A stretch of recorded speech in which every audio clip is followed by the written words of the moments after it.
Good evening, ladies and gentlemen. Another episode of your favorite program, Education Exchange, on the Educational Channel 21 and on the Public Access TV channel, cable channel 18, as well as on YouTube.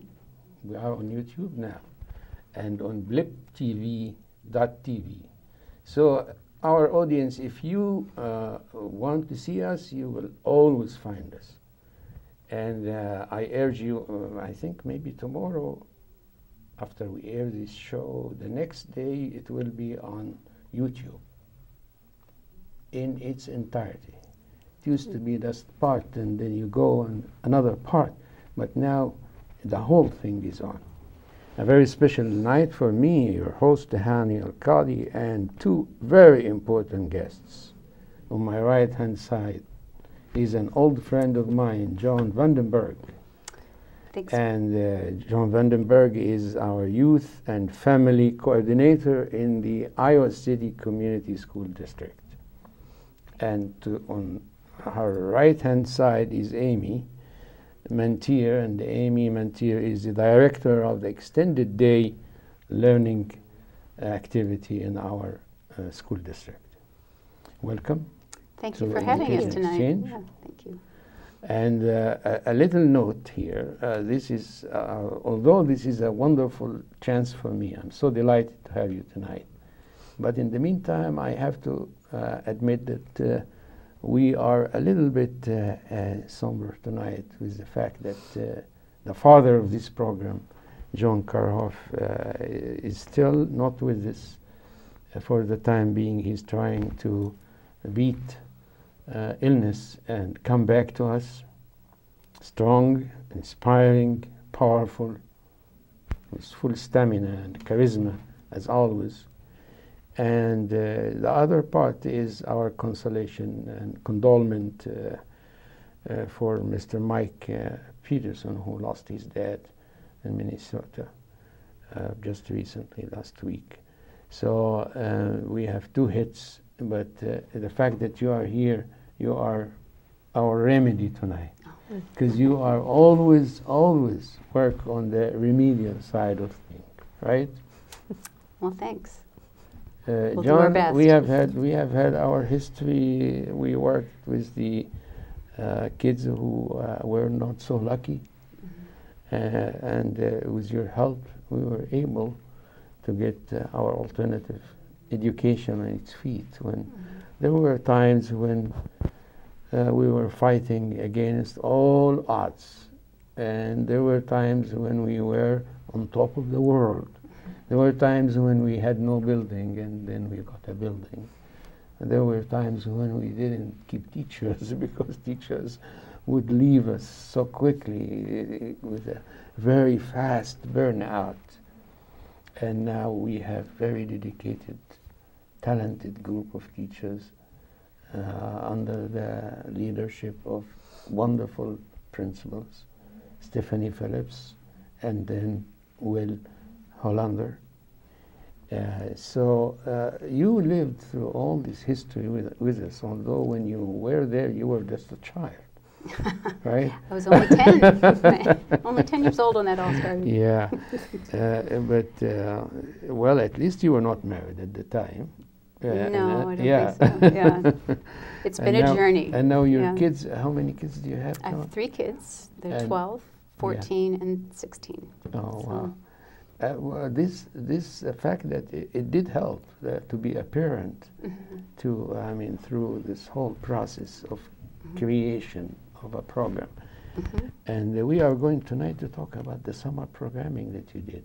So give me a little bit hint about yourself, the challenges that you had to meet, as well as your outlook to the future. Okay. John Vandenberg, ladies and gentlemen. Okay. Well, I think for starters, I think we have romantic notions about summer, you know, because we have memories of kids, you know, when we were kids growing up and all the fun things that we did. But I think summer is a very challenging time for families. I know as a parent myself, I think, what am I going to do to keep my kids busy, you know, during those summer months? And there are opportunities, but sometimes they're pretty expensive. So I think particularly for families who don't have as many resources, it's an enormous challenge. And what we've done some research with Johns Hopkins University has cited that they can attribute 2/3 of the learning gap in 9th grade to what didn't happen when kids were in elementary school during the summer months. So some kids, you know, maybe they're not in school, but they're going to summer camp, they're going to the library reading program, they're going to wildlife camp, they're going on a family vacation and learning lots of background knowledge about summer. But for many kids, their families can't afford that opportunity. And I say even solidly middle-class families, I think, struggle to get a good summer experience for their child. So I'm very excited about the opportunity that we've done in partnership with the community to develop some new summer programming for our students that don't have as many opportunities. And I think ideally we want to expand that to all kids during the summer months. John, I know at the beginning of this road of helping others, there were times when you didn't really have an easy going through the process, and you struggled. Now, do you have a lot of help, cooperation? I have Amy, and she's fabulous. She has big muscles, at least bigger than mine. Well, and I think what has been really fun about this project is that we just have a lot of community support and a lot of district support. So that has been, and it's just a lot of fun. Let us seize a chance and look at this camera. Oh, okay. And give credit to these people who are really stretching their hand with help, because I want people to know who they are. That's very important. Well, I think kind of two major players in this process is ACT and Pearson. So Janet Godwin at ACT and Mike Cooper at Pearson have really been champions of our summer program. And when ACT had their anniversary, they wanted to do something special. So they came to the school district to ask what could they fund. And then Pearson, kind of in recognition of that, wanted to give something too. So they each gave $25,000 for us to do the summer program.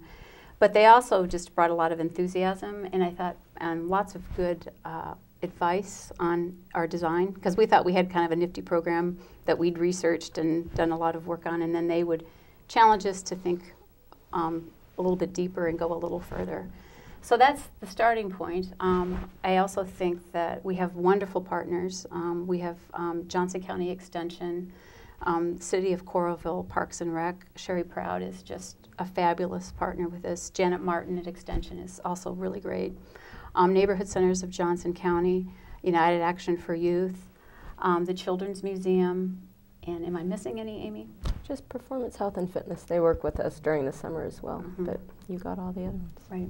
And parents. I think our parents have come on board with this and are really excited about this opportunity.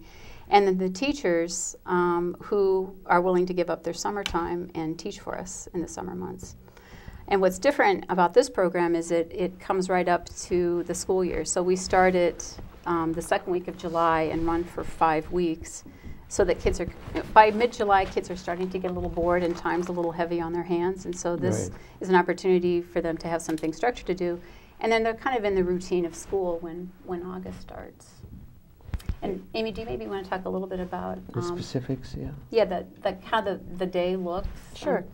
So for a typical student, the students who come are based on teacher referrals. So right now we're already in the process of getting students invited into the program and sending letters home to the parents, letting them know what the program is about. When they begin, the first part of their day from roughly 8:30 to 12 will be the academics. So they'll be in small groups getting math and reading instruction. We get research-based curriculum that matches up with what they're getting during the school year, so it complements what they're getting during the school day, during the school year.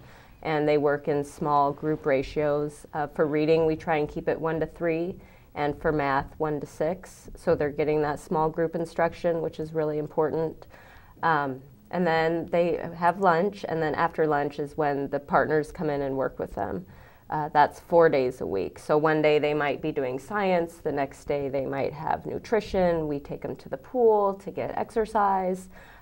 We do art classes, dancing. We offer a large variety of different programs with our partners. And then on Friday is when we venture out and do an all-day field trip. So they go, we have field trips set up for the zoo. They go to Kent Park. We have bowling, roller skating. And then the insect zoo comes in and does a program. And then on the very last day, we go to Lost Island Water Park with all the groups together. And they get very excited for that every year. And they're also theme-based. So if we're going to go to the zoo on one of those Fridays that week, the theme will be animals. And they'll work all week kind of with the partners know what the theme is, the teachers know what the theme is, and we work together with that. This is an enormous task that you are dealing with. And of course, I hope that this program, with the fact that we are on cyberspace at least, a lot of people will come forward and stretch their hands and say, I'm ready to support. Because there are a lot of kids who need that. Mm-hmm. And some of them have the pride not to ask. Mm-hmm. But if you are part of the community and you are willing to give part of your heart to those kids, please don't hesitate to come and contact Amy and John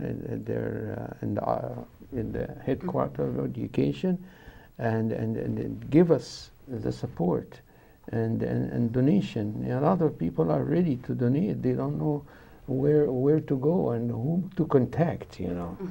So that's good that you are doing this. But that's I myself, although I'm the host of this program, I didn't know that's huge. That's really a big task.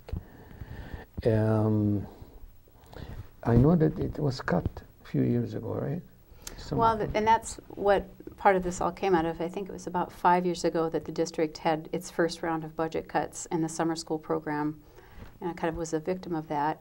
So, you know, I think everyone recognized that summer was an opportunity that we needed to take advantage of. So we're trying to build that back up, and I'm excited about the progress that we've made on that. And I think you're right. We have this program in 4 locations right now.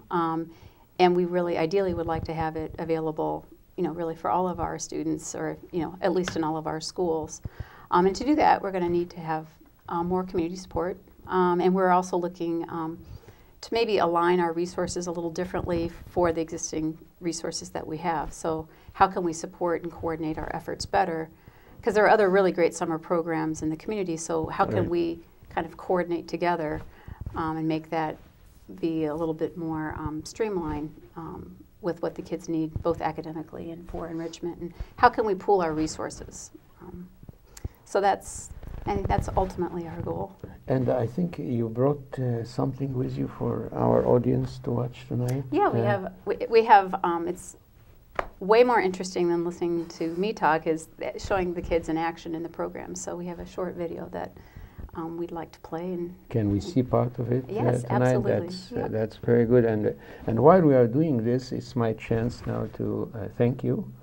I don't know if Josh would like me to wrap things up now or at the end, but whatever. I mean, I'm really grateful on behalf of John Karhoff, Mike Peterson, on behalf of Mr. Cheney, to thank you for that. I know that this video, we still may be able to chat for a couple more minutes before we go to the video.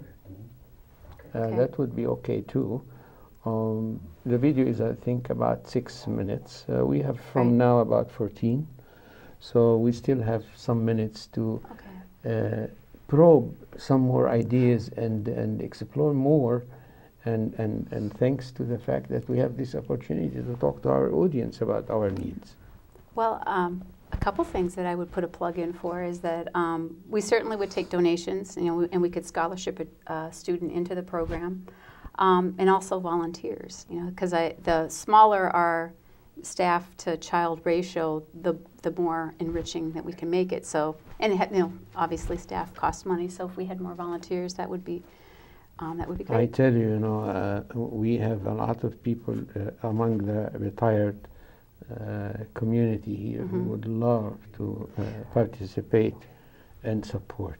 And I think the other plug I would say, it's just a lot of fun. I mean, because part of the thing is that you don't want to sentence kids to summer school, and we want it to be a lot of learning, hands-on, and a lot of fun. And so the kids love it. In fact, I was talking with one of the site coordinators just before I got here, and all the kids are saying, "Can I be in this summer? Can I be in this summer?" So it's not summer like, "Oh no, I have to go to summer school." It's a lot of fun, and I think the staff and the volunteers agree that it's a valuable experience for them as well. So where are you going from here, Amy, after that? After the summer program? Yeah. Well, I think the main goal and what we're working on with a steering committee that Joan has helped put together for out of school time and kind of creating an initiative for the community. Our main goal, like Joan mentioned earlier, is to really be serving more students. Right now we currently serve 150, and there's a lot more students that could benefit from the programs that we offer. So that's our #1 goal, and just to keep making it better. I think every year it gets stronger, and we're working with more partners in the community, so to continue that is what our main focus is. So let us share with our audience some of the activities and watch the video. Okay. Although you said that you are going to plug 2 things and you talk about 1 thing. Oh. You remember the second thing? Well, I'm kind of old, honey. That was Yeah. Did I say 2 things? Yeah. Yeah, but well, volunteers and And scholarships. Yeah. So yes, okay. there's a couple of different ways to support it. We are a rich community. We have. Yeah. So I hope your message and people will feel your heartbeats when you say that. And now we go. Okay. Thanks.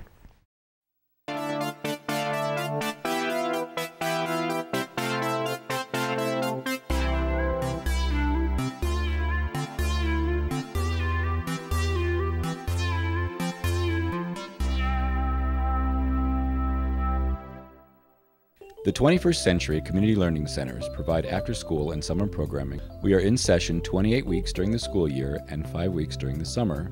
In our programs, we celebrate diversity. During the past year, we served over 350 students in our school year and summer programs. During the school year, we work with wonderful community partners like Johnson County Extension, STEM volunteers, the Neighborhood Centers of Johnson County, United Action for Youth, the Iowa Children's Museum, Performance Health and Fitness, Corville Parks and Rec, and many others.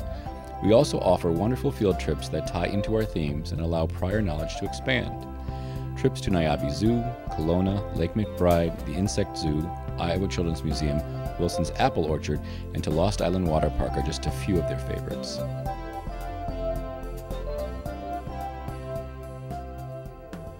During the school year, lower-income children's skills improve at close to the same rate as those of their more advantaged peers.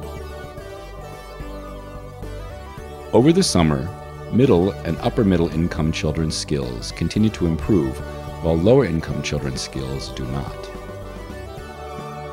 Approximately 2/3 of the achievement gap between lower and higher-income youth can be explained by unequal access to summer learning opportunities. Something that also I thought was a benefit from the summer, the kids were able to keep up and continue with their reading and their math, which carried over into the fall because they were able to keep their scores up and keep their confidence. Otherwise, they would have lost a lot over the summer. The kids just really enjoyed the summer school program. It was something they looked forward to coming. Even the academics in the morning, they were excited about doing. It's just a great program, and it really benefits the kids. We love the summer program!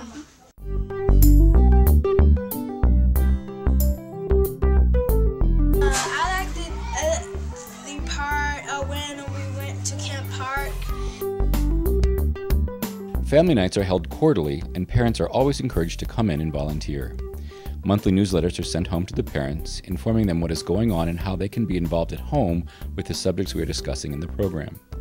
Parent surveys have shown that parents are extremely pleased with the academic progress they witness and with the wonderful opportunities our programs offer. I liked it when I went to the water park and the time where we had music and gym time.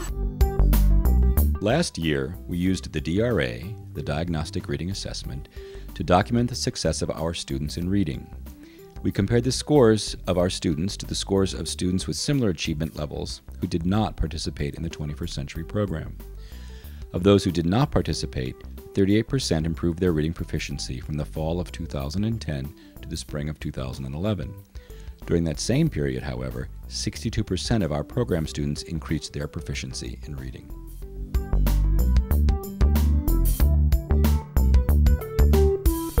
We have small student-to-teacher ratios. All of our math and reading instruction is provided by certified teachers. I like the part when we learned multiplication and math, and when we were reading chapter books. One of the assets of summer school is that they also get experiences outside of school, and some of them have experiences that they've never had before. Two of the children that I had in my class last year went swimming for the very first time in a swimming pool here in town, and they were overwhelmed and thrilled with the experience.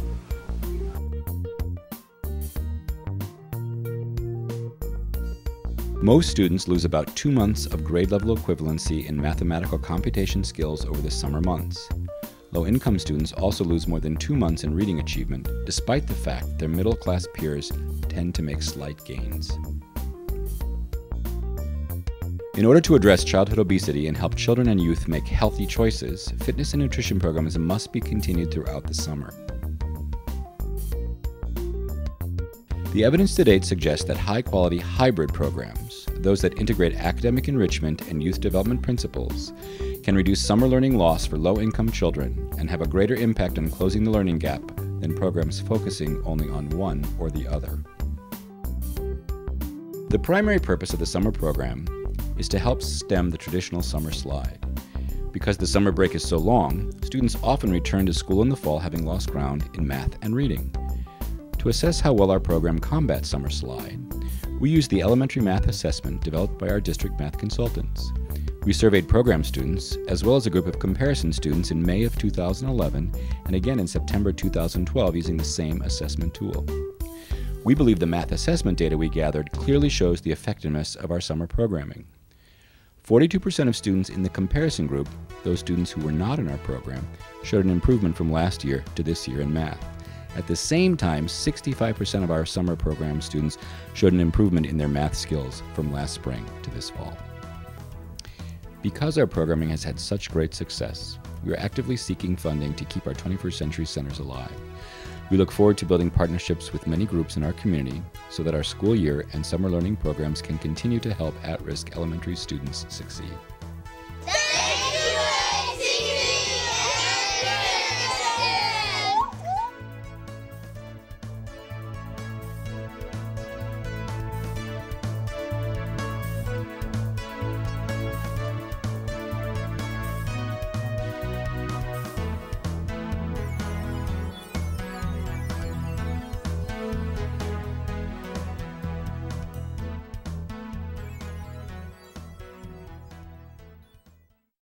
We are back now with John and Amy. John, tell me something about the parents and their involvement with kids' activities. Well, and that's a really important part of what we're trying to do in involving the parents. And the parents, as I had mentioned earlier, are a great supporter of the program. And we encourage them to do, we have parent nights and family nights that they come, and we send things home with the kids that the parents can do with them. So Amy had talked about the themes that we have. Then there might be an activity at home that you do along with that theme, or they ask questions to ask the students about what they learned on the field trip. And we also encourage the parents to come along on the field trip, because we feel very strongly that parents are their child's first teacher, and getting them involved in what's going on and what the program is just makes it a lot stronger. So I don't know if you want to add more. Yeah, at the end of last summer, we sent home parent surveys asking them questions, how they felt about the program, and we got a huge response with a lot of positive feelings about the program. We also started sending home report cards. They knew what was going on with the enrichment and the different activities, but some of them asked for more support with what they were doing with the academics, which we got from them. So now we send home report cards letting them know what we're working on and what we're going to continue to work on in the future. And so that's been a lot of help, and they've really appreciated that. And just the continued success. They always ask about it. They want their children to be in the program. And so we're really excited to be working closer with the families. And we have seen in this video a real leap in the achievement of kids in reading and in their academic success. Right. That probably parents feel it. Right. And we are trying to show the community how successful supporting this is important and crucial for maintaining it. Of course, John, are you looking forward to the future extension of this program? Yeah, definitely. I mean, I think, as Amy mentioned, we're in 4 locations now, and serving about 150 kids. And we have how many elementary school kids in the district? I mean, we would love to expand it and do more. And I think parents have asked when they've heard about the program that they would like to have their child in it. And some parents have the capability to perhaps pay for it, and others need the scholarship. So I think there's great potential to expand it, both for scholarship kids and tuition-based programming. And I'm sure that our foundation, under the leadership of Victoria Gilpin, would probably participate in this, and they have. They have been a key partner as well, and helped us get the donations from ACT and Pearson, and promoted that for us early on, and have been an ongoing support. So they've been great. It's my chance to thank you on behalf of John Karoff, Mike Peterson, Doug Cheney, Josh Gooding, Emily Aschenfelder, and Sue Jen, who is with us on the camera. It has been a wonderful, wonderful evening with you, and I hope to see you again. I mean, this program is going to be aired on the Education Channel regularly, and our audience can just watch the listing. In our channel here, Public Access TV, it will be on Monday at 7 p.m. Hopefully 1 week from now. Saturday at 2:30 p.m. So that's because there's no schools, people can still watch it. We are always on YouTube, the whole program in its entirety. We used to have just part and part and part, and you move again and click again. Now it's the whole show, as well as, of course, bliptv.tv.